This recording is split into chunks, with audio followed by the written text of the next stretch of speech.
Bertambah lagi satu nama pejabat pemerintah yang masuk dalam kubangan korupsi.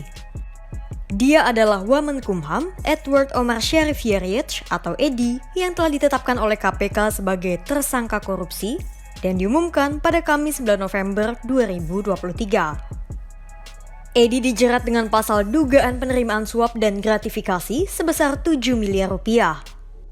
Berdasarkan laporan Ketua Indonesia Police Watch, Segung Teguh Santoso, pada 14 Maret 2023, Edi diduga menerima 7 miliar rupiah dari pengusaha bernama Helmut Hermawan. Ini dia profil dan rekam jejak Edi sampai dirinya menjabat sebagai Wamenkumham. Edi lahir di Ambon pada 10 April 1973. Pada tahun 1993, Edi mengambil sarjana S1 jurusan hukum di UGM dan menyelesaikan studi S2 hingga S3 di bidang dan kampus yang sama. Sejak tahun 1999, Edi telah menjabat sebagai dosen UGM lalu sempat menduduki jabatan asisten wakil rektor bidang kemahasiswaan UGM pada 2002 hingga 2007. Edi bahkan telah menjadi guru besar ilmu hukum pidana UGM pada tahun 2010. 10 tahun kemudian, pada 23 Desember 2020, Edi pun dilantik Presiden Jokowi sebagai Wamenkumham.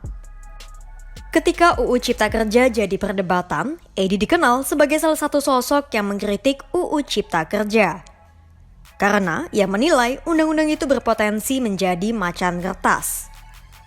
Menurut Edi, tak ada sanksi efektif dalam UU itu dan ada kesalahan konsep penegakan hukum dalam UU Ciptaker.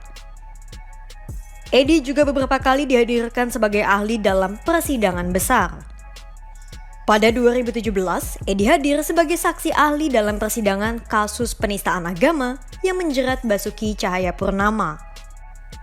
Lalu pada 2019, Edi dihadirkan sebagai ahli oleh pasangan Capres dan Cawapres Jokowi Ma'ruf Amin sebagai ahli dalam sidang perselisihan hasil Pilpres 2019 di MK.